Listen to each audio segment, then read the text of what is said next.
નમસ્કાર વિદ્યાર્થીઓ, આગળના લેક્ચરમાં આપણે પ્રજનનના તબક્કાઓ વિશે જોયું હતું અને શુક્રપિંડ વિશે માહિતગાર થયા હતા. આજે આપણે શુક્રપિંડની આંતરિક રચના વિશે અભ્યાસ કરીએ. શુક્રપિંડની આંતરિક રચના. હવે શુક્રપિંડની આંતરિક રચનામાં શુક્રપિંડની ફરતે 3 આવરણો આવેલા હોય છે, જેમાં શુક્રપિંડની ફરતે 3 આવરણો, જેમાં સૌથી બહારની તરફ રહેલું જે આવરણ હોય છે તેને વૃષણકંજુક, ઇંગ્લિશમાં એને કહેશું ટ્યુનિકા વેજિનાલિસ,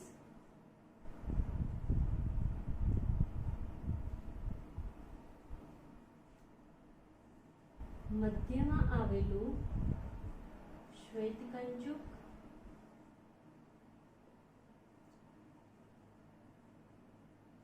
જેને ઇંગ્લિશમાં કહેશું ટ્યુનિકા આલ્બુજિનિયા, અને સૌથી અંદર આવેલા આવરણને સમવાહિની કંચુક, ઇંગ્લિશમાં કહેશું એને ટ્યુનિકા વેક્યુલોઝા. તો અહીંયા તમે આવરણ જોઈ શકો છો કે સૌથી જે બહાર તરફ આવેલું જે આવરણ છે વૃષણકંજુક, મધ્યમાં આવેલું આવરણ છે શ્વેતકંજુક, અને સૌથી અંદર રેડ પેનથી જે કરેલો ભાગ છે તે છે સમવાહિની કંજુક. હવે આ જે આવરણ છે એમાં જે મધ્યમાં રહેલું જે આવરણ છે ટ્યુનિકા આલ્બુજિનિયા એ શુક્રપિંડને અનેક ખંડોમાં વિભાજિત કરે છે. મતલબ કે આ જે અંદરનું આવરણ છે એ ફોલ્ડેડ થઈ અને શુક્રપિંડીય ખંડિકાઓનું નિર્માણ કરે છે. મતલબ ખંડોમાં શું કરે છે? વિભાજિત કરે છે. તો મધ્યમાં રહેલું આવરણ ટ્યુનિકા આલ્બુજિનિયા શુક્રપિંડને 200 થી 300 જેટલા ખંડોમાં વિભાજિત કરે છે, જેને કહેશું શુક્રપિંડીય ખંડિકા અથવા તો શુક્રપિંડ વિટક. હવે તમે જોઈ શકો છો જે આ ખંડો છે એ ખંડોની અંદર જ્યાં રેડ પેનથી દોરેલો જે ભાગ છે તે અંદરનો જે ભાગ છે એ શુક્ર ઉત્પાદક નલિકાઓ છે. મતલબ દરેક ખંડની અંદર 1 થી 3 શુક્ર ઉત્પાદક નલિકાઓ આવેલી હોય છે. આ જે શુક્ર ઉત્પાદક નલિકાઓ છે જેની અંદર શુક્રકોષ જનનની ક્રિયા વડે શુક્રકોષનું નિર્માણ થાય છે. તો શુક્રપિંડ ખંડિકાઓ દરેક ખંડની અંદર 1 થી 3 શુક્ર ઉત્પાદક નલિકાઓ ધરાવે છે. આ જે નલિકા છે એનો ભાગ આપણે ડિટેલમાં પછી જોઈએ. એની પહેલા જુઓ કે જે આ શુક્ર ઉત્પાદક નલિકાઓ છે એ આગળ જતા અહીંયા થોડી સીધી બને છે. તમે જોઈ શકો છો અહીંયા કે આગળનો જે એનો ભાગ છે એ થોડો સીધો બને છે અને એક જાળા જેવી જે આ રચના કરે છે તેને કહેવાય છે શુક્રપિંડ જાલિકા, અને ઇંગ્લિશમાં એને કહેવાય છે રેટે ટેસ્ટિસ. તો શુક્ર ઉત્પાદક નલિકાઓ આગળ થોડી સીધી બની અને શુક્રપિંડ જાલિકાનું નિર્માણ કરે છે. જાળા જેવી જે રચના બનાવી છે, કોણ સીધું બન્યું? તો શુક્ર ઉત્પાદન નલિકા સીધી બની અને જે જાળા જેવી રચના બનાવી છે તેને કહેવાય છે શુક્રપિંડ જાલિકા, અને ઇંગ્લિશમાં કહેવાય છે રેટે ટેસ્ટિસ. હવે ત્યારબાદ આ જે શુક્રપિંડ જાલિકાઓ છે એ હજુ આગળ વધુ ગૂંચળામય બની અને વાહિકાઓનું નિર્માણ કરે છે, જેને કહેવાય શુક્ર બહિર્વાહિકાઓ, અને ઇંગ્લિશમાં એને કહેવાય છે વાસા એફેરેન્સિયા. તો આ જે શુક્ર જાલિકાઓ છે શેમાં પરિણમે છે? શુક્ર બહિર્વાહિકાઓમાં.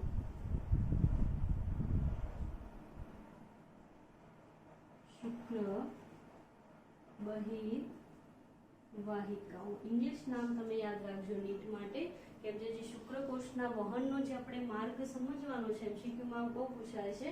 તો એની અંદર જો શુક્ર ઉત્પાદન નલિકા એ શેમાં ખુલી? તો શુક્રપિંડ જાલિકામાં. અને શુક્રપિંડ જાલિકા શેમાં પરિણમે? તો વાસા એફેરેન્સિયા અને ગુજરાતીમાં શુક્ર બહિર્વાહિકાઓ. હવે આ જે શુક્ર બહિર્વાહિકાઓ છે એ આગળ અતિ ગુંચળામય ભાગમાં પરિણમે છે. મતલબ આટલો જે અહીંયા લાઈન દોરીને બતાવી છે ને તમને, જે રેડ આટલો ભાગ એ જે છે અધિવૃષણ નલિકા. તો અતિ ગુંચળામય ભાગ અધિવૃષણ નલિકામાં પરિણમે છે.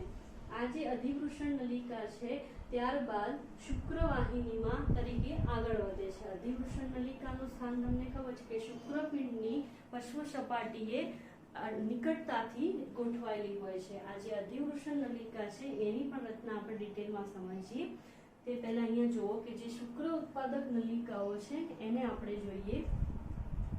તો બહિર્વાહિકાઓ શેમાં પરિણમી? અધિવૃષણ નલિકાઓમાં. અને અધિવૃષણ નલિકા કઈ તરીકે આગળ વધશે? શુક્ર વાહિની તરીકે. તો અહીંયા આપણે પેલું આ જે શુક્ર ઉત્પાદક નલિકાઓ છે એની રચના જોઈએ. તો દરેક ખંડની અંદર કેટલી કીધી આપણે? 1 થી 3. તો ટોટલ એમસીક્યુમાં યાદ રાખજો એની સંખ્યા ખંડો છે 200 થી 300 અને દરેક ખંડમાં 1 થી 3 આપણે જો વિચારીએ તો 900 જેટલી શુક્ર ઉત્પાદક નલિકાઓ આવેલી હોય છે. હવે આપણે આ શુક્ર ઉત્પાદક નલિકાનો ભાગ ડિટેલમાં જોઈએ.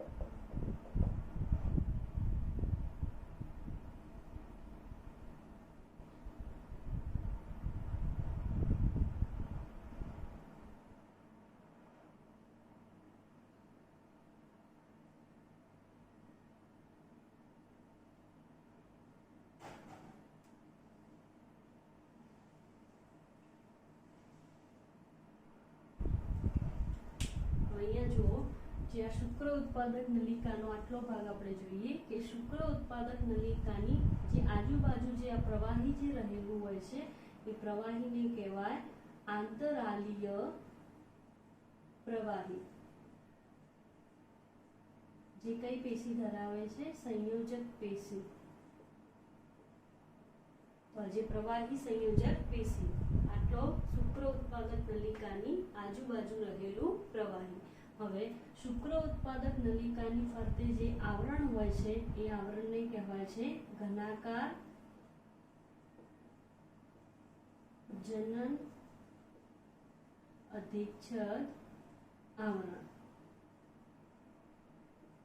હવે આ આવરણની અંદર આવેલા જે કોષો છે એમાં 4 થી 8 સ્તરમાં ગોઠવાયેલા કોષો, જેને આજે આ કોષો મેં દોર્યા એ કોષનું નામ છે શુક્રજનક કોષો. તો કયા આવરણની અંદર? જે શુક્ર ઉત્પાદક નલિકાની બહારની તરફ રહેલું ફરતે આવરણ ઘનાકાર જનન અધિચ્છદ આવરણ. એની અંદર આવેલા કોષો કેટલા સ્તરમાં ગોઠવાયેલા હોય છે? 4 થી 8 સ્તરમાં, જેને કહેશો શુક્રજનક કોષો, જે અર્ધીકરણના અંતે શુક્રકોષનું નિર્માણ કરે છે. બીજું અહીંયા જે લાંબા કોષો દોરેલા છે, સ્તંભાકાર કોષો છે,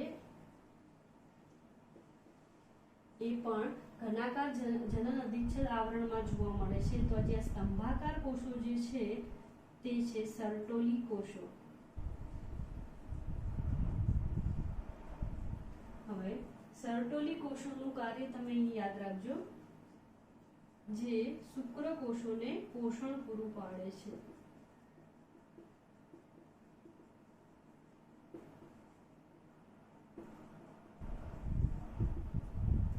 હવે બીજું કે આ જે આંતરાલીય પ્રવાહી હોય છે એની અંદર પણ કોષોના આવી રીતે સમૂહ આવેલો હોય છે,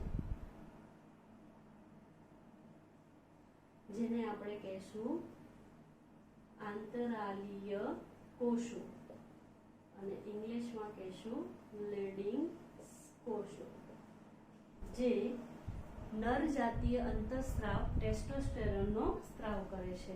તો આટલો ભાગ આપણે ડિટેલમાં જોયા કે શુક્ર ઉત્પાદક નલિકામાં એકચ્યુઅલી શું આવેલું હોય છે. હવે શુક્ર ઉત્પાદક નલિકા, ત્યારબાદ પરિણમી શુક્રપિંડ જાલિકામાં, ત્યારબાદ આવશે વાસા એફેરેન્સિયા શુક્ર બહિર્વાહિકા અને પછી આવશે અધિવૃષણ નલિકા. તો હવે આપણે અધિવૃષણ નલિકાની રચના જોઈએ અને અહીંયા યાદ રાખજો શુક્રજનક કોષોનું જે સ્તર છે તેમાં અધિકરણના અંતે શુક્રકોષોનું નિર્માણ થાય અને અહીંયા જે સ્તંભાકાર કોષો આવેલા છે જેને આપણે કહીશું સર્ટોલી કોષો, જે શુક્રકોષોને પોષણ પૂરું પાડે છે. અહીંયા એક નીટ માટે એક એમસીક્યુ તમે લખી નાખો કે જ્યાં સર્ટોલી કોષો હોય છે તેને બીજું કહેવાય છે નર્સ કોષો પણ કહે છે અને ઇંગ્લિશમાં એને કહેવાય છે સબ ટેન્ટાક્યુલર કોષો. બીજું, પ્રવાહીની અંદર જે કોષો આવેલા હોય છે તેને કહેવાય છે આંતરાલીય કોષો અને ઇંગ્લિશમાં કહેવાય લેડિંગ કોષ, જે નર જાતીય અંતઃસ્ત્રાવ ટેસ્ટોસ્ટેરોનનો સ્ત્રાવ કરે છે. હવે આપણે જોઈએ અધિવૃષણ નલિકાની રચના.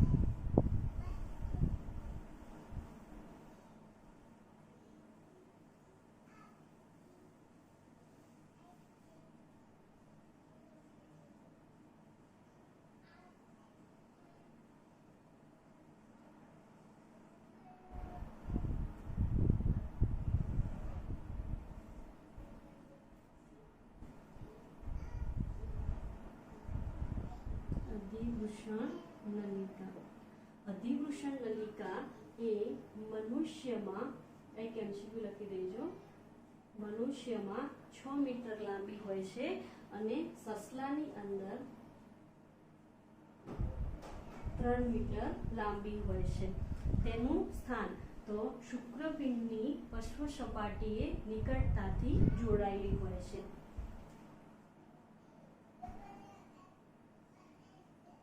શુક્રપિંડની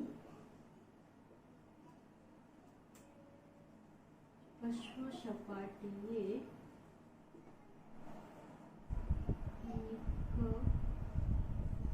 નિકટતાથી જોડાયેલી હોય છે. હવે અહીંયા તમે એની રચના જુઓ કે જે શુક્રપિંડ અધિવૃષણ નલિકા છે એનો જે ઉપરનો ભાગ જ હોય છે એ અતિ ગુંજળામય ભાગ હોય છે. તો આ જે અતિ ગુંજળામય જે ઉપરનો ભાગ છે તેને કહેવાય છે કેપુટ અધિવૃષણ નલિકા. વચ્ચેનો જે આ મધ્ય ભાગ છે તેને કહેવાય છે કોપર્સ અધિવૃષણ નલિકા અને જે નીચેનો ભાગ છે તલસ્થ તેને કહેવાય છે કૌડા અથવા ઉચ્ચ અધિવૃષણ નલિકા.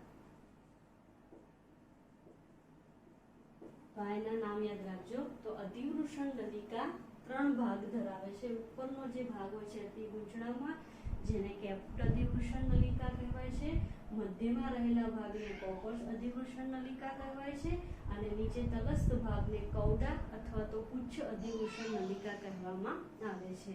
અને અધિવૃષણ નલિકાનું કાર્ય તે અપરિપક્વ શુક્રકોષોનો સંગ્રહ કરે છે. મતલબ પરિપક્વની પ્રક્રિયા જે અધિવૃષણ નલિકામાં થાય છે. તો આટલું આપણે ડિટેલમાં જોયા. હવે આપણે અધિવૃષણ નલિકા પછી એ આગળ શેમાં પરિણમે છે તો શુક્રવાહિનીમાં એ નેક્સ્ટ વિડીયોમાં જોઈશું.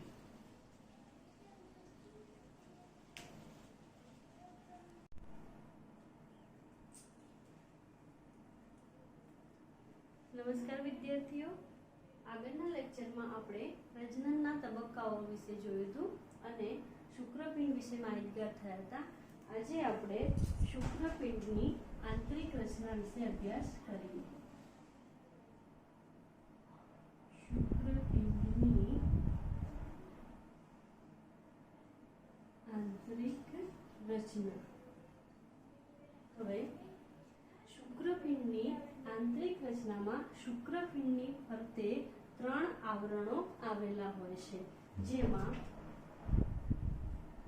શુક્રપિંડની ફરતે 3 આવરણો, જેમાં સૌથી બહારની તરફ રહેલું જે આવરણ હોય છે તેને વૃષણકંજુક, ઇંગ્લિશમાં એને કહેશું ટ્યુનિકા વેજિનાલિસ,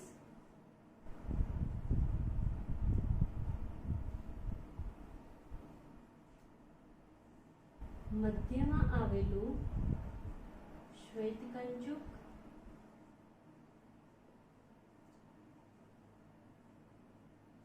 જેને ઇંગ્લિશમાં કહેશું ટ્યુનિકા આલ્બુજિનિયા,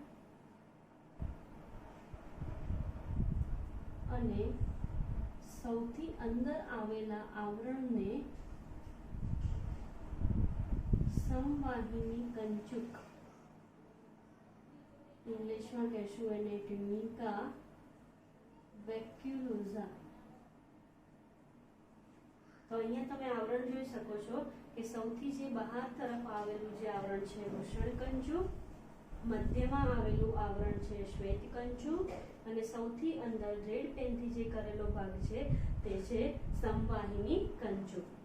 હવે આ જે આવરણ છે એમાં જે મધ્યમાં રહેલું જે આવરણ છે ટ્યુનિકા આલ્બુજિનિયા એ શુક્રપિંડને અનેક ખંડોમાં વિભાજિત કરે છે. મતલબ કે આ જે અંદરનું આવરણ છે એ ફોલ્ડેડ થઈ અને શુક્રપિંડીય ખંડિકાઓનું નિર્માણ કરે છે. મતલબ ખંડોમાં શું કરે છે? વિભાજિત કરે છે.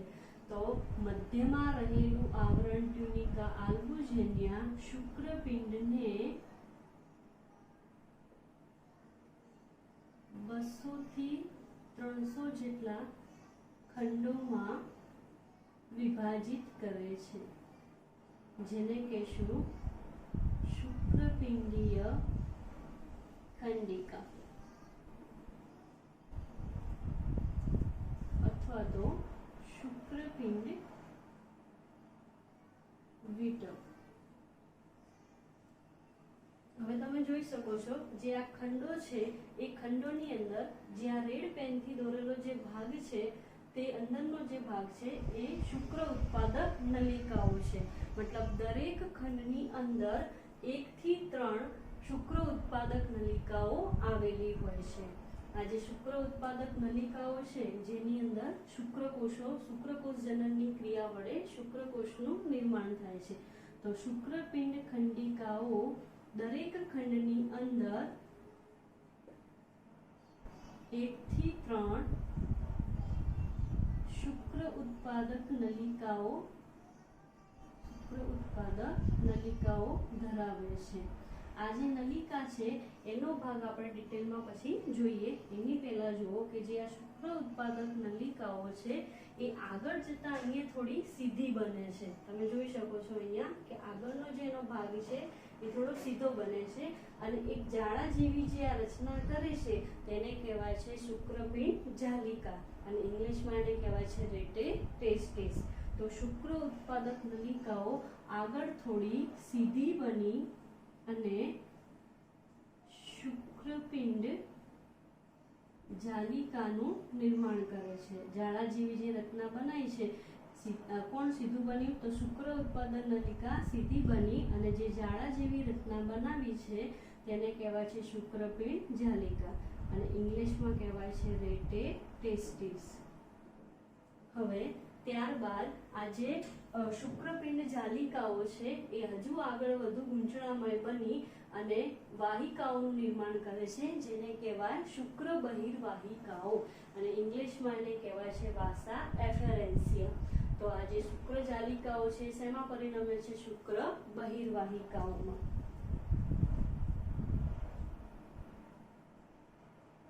શુક્ર બહિર્વાહિકાઓ. ઇંગ્લિશ નામ તમે યાદ રાખજો નીટ માટે, કેમ કે જે શુક્રકોષના વહનનો જે આપણે માર્ગ સમજવાનો છે, એમસીક્યુમાં બહુ પૂછાય છે. તો એની અંદર જો શુક્ર ઉત્પાદન નલિકા એ શેમાં ખુલી? તો શુક્રપિંડ જાલિકામાં. અને શુક્રપિંડ જાલિકા શેમાં પરિણમે? તો વાસા એફેરેન્સિયા અને ગુજરાતીમાં શુક્ર બહિર્વાહિકાઓ. હવે આ જે શુક્ર બહિર્વાહિકાઓ છે એ આગળ અતિ ગુંચળામય ભાગમાં પરિણમે છે. મતલબ આટલો જે અહીંયા લાઈન દોરીને બતાવી છે ને તમને, જે રેડ આટલો ભાગ એ જે છે અધિવૃષણ નલિકા. તો અતિ ગુંચળામય ભાગ અધિવૃષણ નલિકામાં પરિણમે છે. આ જે અધિવૃષણ નલિકા છે ત્યારબાદ શુક્રવાહિનીમાં તરીકે આગળ વધે છે. અધિવૃષણ નલિકાનું સ્થાન તમને ખબર છે કે શુક્રપિંડની પશ્વ સપાટીએ નિકટતાથી ગોઠવાયેલી હોય છે. આ જે અધિવૃષણ નલિકા છે એની પણ રચના આપણે ડિટેલમાં સમજીએ. તે પહેલા અહીંયા જુઓ કે જે શુક્ર ઉત્પાદક નલિકાઓ છે એને આપણે જોઈએ. તો બહિર્વાહિકાઓ શેમાં પરિણમી? અધિવૃષણ નલિકાઓમાં. અને અધિવૃષણ નલિકા કઈ તરીકે આગળ વધશે? શુક્ર વાહિની તરીકે. તો અહીંયા આપણે પેલું આ જે શુક્ર ઉત્પાદક નલિકાઓ છે એની રચના જોઈએ. તો દરેક ખંડની અંદર કેટલી કીધી આપણે? 1 થી 3. તો ટોટલ એમસીક્યુમાં યાદ રાખજો એની સંખ્યા ખંડો છે 200 થી 300 અને દરેક ખંડમાં 1 થી 3 આપણે જો વિચારીએ તો 900 જેટલી શુક્ર ઉત્પાદક નલિકાઓ આવેલી હોય છે. હવે આપણે આ શુક્ર ઉત્પાદક નલિકાનો ભાગ ડિટેલમાં જોઈએ.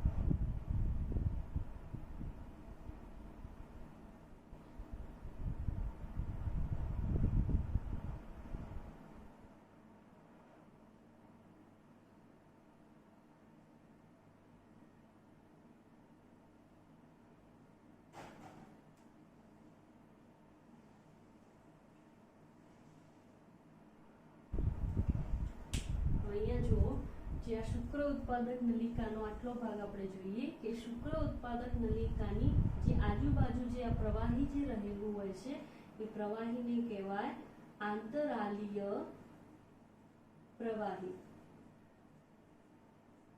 જે કઈ પેશી ધરાવે છે? સંયોજક પેશી. તો જે પ્રવાહી સંયોજક પેશી આટલો શુક્ર ઉત્પાદક નલિકાની આજુબાજુ રહેલું પ્રવાહી. હવે શુક્ર ઉત્પાદક નલિકાની ફરતે જે આવરણ હોય છે એ આવરણને કહેવાય છે ઘનાકાર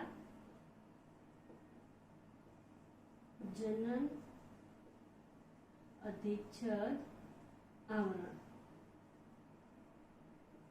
હવે આ આવરણની અંદર આવેલા જે કોષો છે એમાં 4 થી 8 સ્તરમાં ગોઠવાયેલા કોષો, જેને આજે આ કોષો મેં દોર્યા એ કોષનું નામ છે શુક્રજનક કોષો. તો કયા આવરણની અંદર? જે શુક્ર ઉત્પાદક નલિકાની બહારની તરફ રહેલું ફરતે આવરણ ઘનાકાર જનન અધિચ્છદ આવરણ. એની અંદર આવેલા કોષો કેટલા સ્તરમાં ગોઠવાયેલા હોય છે? 4 થી 8 સ્તરમાં, જેને કહેશો શુક્રજનક કોષો, જે અર્ધીકરણના અંતે શુક્રકોષનું નિર્માણ કરે છે. બીજું, અહીંયા જે લાંબા કોષો દોરેલા છે, સ્તંભાકાર કોષો છે, એ પણ ઘનાકાર જનન અધિચ્છદ આવરણમાં જોવા મળે છે. તો જે સ્તંભાકાર કોષો જે છે તે છે સર્ટોલી કોષો. હવે સર્ટોલી કોષોનું કાર્ય તમે અહીં યાદ રાખજો, જે શુક્રકોષોને પોષણ પૂરું પાડે છે.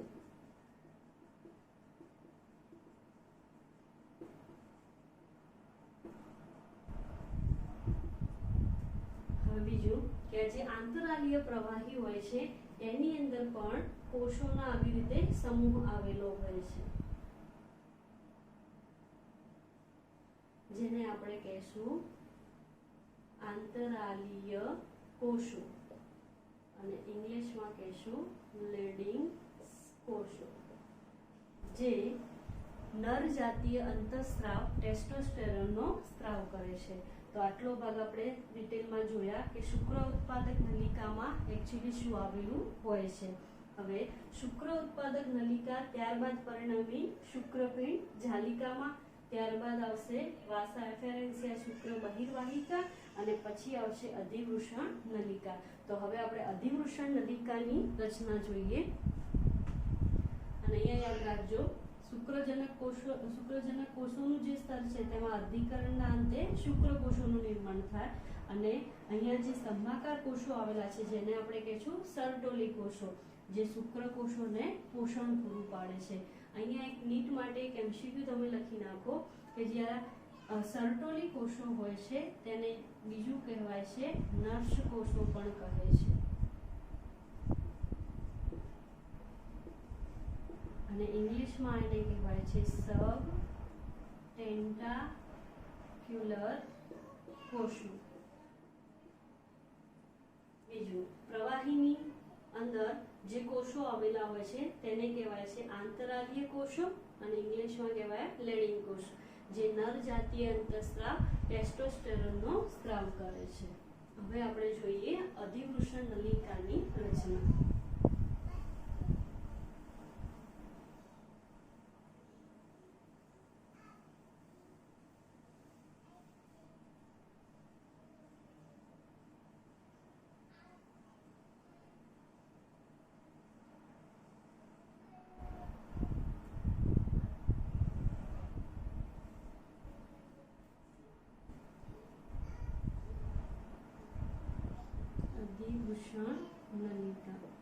અધિવૃષણ નલિકા એ મનુષ્યમાં, એક એમસીક્યુ લખી દેજો, મનુષ્યમાં 6 મીટર લાંબી હોય છે અને સસલાની અંદર 3 મીટર લાંબી હોય છે. તેનું સ્થાન તો શુક્રપિંડની પશ્વ સપાટીએ નિકટતાથી જોડાયેલી હોય છે.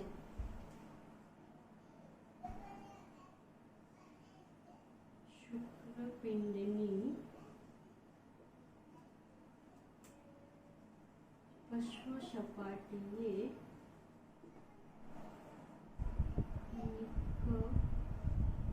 નિકટતાથી જોડાયેલી હોય છે. હવે અહીંયા તમે એની રચના જુઓ કે જે શુક્રપિંડ અધિવૃષણ નલિકા છે એનો જે ઉપરનો ભાગ હોય છે એ અતિ ગુંજળામય ભાગ હોય છે. તો આ જે અતિ ગુંજળામય જે ઉપરનો ભાગ છે તેને કહેવાય છે કેપુટ અધિવૃષણ નલિકા. વચ્ચેનો જે આ મધ્ય ભાગ છે તેને કહેવાય છે કોપર્સ અધિવૃષણ નલિકા અને જે નીચેનો ભાગ છે તલસ્થ તેને કહેવાય છે કૌડા અથવા ઉચ્ચ અધિવૃષણ નલિકા. તો આના નામ યાદ રાખજો. તો અધિવૃષણ નલિકા 3 ભાગ ધરાવે છે. ઉપરનો જે ભાગ હોય છે અતિ ગુંજળામય જેને કેપુટ અધિવૃષણ નલિકા કહેવાય છે, મધ્યમાં રહેલા ભાગને કોપર્સ અધિવૃષણ નલિકા કહેવાય છે અને નીચે તલસ્થ ભાગને કૌડા અથવા તો ઉચ્ચ અધિવૃષણ નલિકા કહેવામાં આવે છે. અને અધિવૃષણ નલિકાનું કાર્ય તે અપરિપક્વ શુક્રકોષોનો સંગ્રહ કરે છે. મતલબ પરિપક્વની પ્રક્રિયા જે અધિવૃષણ નલિકામાં થાય છે. તો આટલું આપણે ડિટેલમાં જોયા. હવે આપણે અધિવૃષણ નલિકા પછી એ આગળ શેમાં પરિણમે છે તો શુક્રવાહિનીમાં એ નેક્સ્ટ વિડીયોમાં જોઈશું.